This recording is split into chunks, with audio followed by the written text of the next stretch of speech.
बड़ी खबर आपको बता दें, जम्मू कश्मीर के मौसम से जुड़ी। जम्मू कश्मीर में भारी बारिश का अलर्ट जारी किया गया है। जम्मू के ऐसे 10 जिले हैं जहां पर भारी बारिश के आसार हैं। कश्मीर के 2 जिलों में भी भारी बारिश का अलर्ट जारी किया गया है। बादल फटने की वजह से बाढ़ की संभावना है। ऐसे में एहतियात बरतने की लोगों से अपील की गई है। कश्मीर के 2 जिले हैं जहां पर भारी बारिश आज होगी। तो कश्मीर के 2 जिले और जम्मू के 10 जिले, कुल मिलाकर के जम्मू कश्मीर के ऐसे 12 जिले हैं जहां पर अगले 48 घंटे भारी होंगे। रेत के समंदर में अब पानी की लहरें भी उठ रही हैं। तस्वीरें सवाई माधोपुर से आई है, जहां सड़क से लेकर रेलवे ट्रैक तक जलमग्न हो चुका है। लगातार हो रही बारिश से हालात बहुत भयानक है। सड़कों पर पानी का बहाव है, गाड़ियां रेंग रही हैं, लोग फंसे हुए हैं। हालात किसी फ्लोटिंग शहर की तरह है। शहर की सड़कें अब दरिया बन चुकी हैं, मकानों में पानी घुस चुका है और निचले इलाके पूरी तरह जलमग्न हो चुके हैं। बारिश का असर रेलवे ट्रैफिक पर भी दिखा। ट्रेन सेवाएं बाधित होने की उम्मीद है। कई रूटों पर पानी भर चुका है, जिसकी वजह से रफ्तार थम सी गई है। सवाई माधोपुर में हालात बेहद गंभीर हैं। सिर्फ बारिश नहीं, अब ये जिंदगी पर आफत बन चुकी है। प्रशासन पूरी कोशिश कर रहा है, लेकिन जब तक बारिश नहीं थमती, राहत भी अधूरी ही रहेगी। देखिए, लगातार भारी बारिश की वजह से सवाई माधोपुर के मलारना डूंगर इलाके के हालात बहुत ज्यादा बिगड़ चुके हैं। मलारना डूंगर में जनजीवन पूरी तरह से अस्त व्यस्त हो चुका है। तस्वीरें देखिएगा। भारी बारिश ने सवाई माधोपुर के जनजीवन को पटरी से उतार दिया है। सबसे ज्यादा खराब हालात मलारना डूंगर इलाके के हैं। मूसलाधार बारिश की वजह से मोरेल नदी, निगोह नदी और बनास नदी पूरे उफान पर है। मोरेल नदी की पुलिया पर 3 फीट पानी बह रहा है, जिसकी वजह से सवाई माधोपुर का गंगापुर सिटी से संपर्क कट गया है।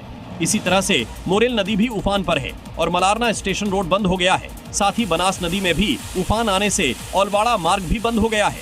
भारी बारिश की वजह से कई छोटे बड़े कई गांवों का संपर्क मलारना डूंगर से कट गया है। बारिश का असर बिजली आपूर्ति पर भी पड़ रहा है। 132 केवी जीएसएस में पानी भरने से पूरे इलाके में 2 दिन से बिजली सप्लाई ठप और लोग परेशान हैं। झारखंड के चतरा जिले में लगातार हो रही बारिश की वजह से जनजीवन अस्त व्यस्त हो गया है। यहाँ पर बसानी नदी अपने उफान पर है और इस वजह से आसपास के जितने भी गांव हैं उनमें बाढ़ का पानी भर चुका है। बाढ़ का कहर ऐसा कि मकान ने जल समाधि ले ली। आधे से ज्यादा मकान पानी में समा गया है। बाढ़ का जोर ऐसा है कि चतरा जिला त्राहिमाम कर रहा है। रिहायशी इलाकों में बाढ़ का पूरी तरह कब्जा है। लगभग कमर तक पानी भरा हुआ है। किसी तरह इस सैलाब से निकलकर लोग सुरक्षित जगहों पर जा रहे हैं। तस्वीरों में साफ नजर आ रहा है कि हाल किस तरह बिगड़े हुए हैं। बाइक पानी में नजर ही नहीं आ रही है। यहाँ तक कि निचले इलाकों के घर भी पूरी तरह जलमग्न नजर आ रहे हैं। तो बारिश की वजह से सबसे ज्यादा प्रभावित है राजस्थान, जहां पर मूसलाधार बारिश का दौर अभी भी लगातार जारी है। खाटू श्याम जी में भी भारी बारिश की वजह से सड़कें दरिया बन चुकी है। व्यवस्थाएं चरमराती हुई नजर आ रही हैं। सीकर जिले के खाटू श्याम जी में भी अचानक काफी देर तक तेज बारिश हुई। इस तेज बारिश की वजह से खाटू श्याम जी में सड़कें तालाब में बदल गईं। कई फीट तक सड़कों पर पानी खड़ा हो गया। सक्रिय गलियां ही नहीं बल्कि मुख्य सड़कों पर भी भारी जलभराव हो गया और इस जलभराव में से ही लोगों को गुजरना पड़ा। सड़कों पर पानी भरने से सबसे ज्यादा परेशानी निचले इलाकों और कच्ची बस्तियों के लोगों को हो रही है। रिहायशी इलाकों में पानी भर गया है। घरों में पानी भरने की वजह से लोग परेशान हैं। लोगों का दिन तो जैसे तैसे गुजर जाता है, लेकिन घरों में पानी भरे होने की वजह से रात काटना मुश्किल हो जाता है। हालांकि इस बारिश ने नगर पालिका की सफाई व्यवस्था की भी पोल खोल दी है। और राजस्थान में भारी बारिश का अलर्ट जारी किया गया है। कई जिले ऐसे हैं जहां पर भारी बारिश होगी।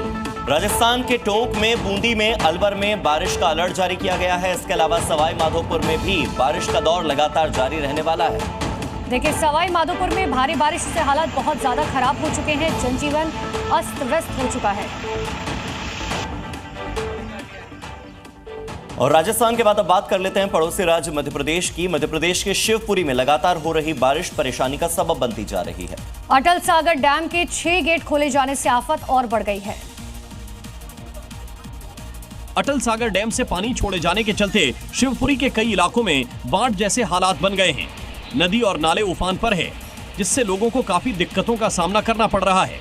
महुअर नदी में उफान के चलते गांवों का संपर्क टूट गया है। ऐसे में लोग जान जोखिम में डालकर नदी को पार करने की कोशिश कर रहे हैं। अब इस वीडियो को देखिए, कैसे नदी में बहाव तेज होने के चलते लोग निर्माणाधीन नए पुल पर सीढ़ी लगाकर नदी को पार कर रहे हैं, तो वहीं कुछ लोग सीधे पानी में उतरकर रास्ता पार कर रहे हैं। बिहार के नालंदा में मानसून की बारिश जमकर तबाही मचा रही है। लगातार हो रही बारिश की वजह से गांव में बाढ़ जैसे हालात हैं। यहां सैलाब का जोर ऐसा है कि कई मकानों को निगल चुका है। देखते ही देखते 2 मंजिला मकान ने सैलाब के आगे सरेंडर कर दिया। ईंट पत्थरों का यह मकान चंद सेकंड में तिनके की तरह बह गया। मॉनसूनी कहर दिखाती ये तस्वीर बिहार के नालंदा की है, जहां बारिश के चलते फल्गु नदी उफान मार रही है। नदी किनारे बसे इलाकों में बाढ़ का संकटकाल छाया हुआ है। नदी किनारे कई मकानों पर खतरा छाया हुआ है। लोग घरों को छोड़कर सुरक्षित जगहों पर जा रहे हैं। अब इन तस्वीरों को देखिए, कैसे रपटे पूरी तरह डूबे हुए हैं। जान जोखिम में डालकर लोग इसे पार करने को मजबूर है। तो कहीं पानी का ऐसा जोर है कि गांवों का संपर्क ही टूट गया है।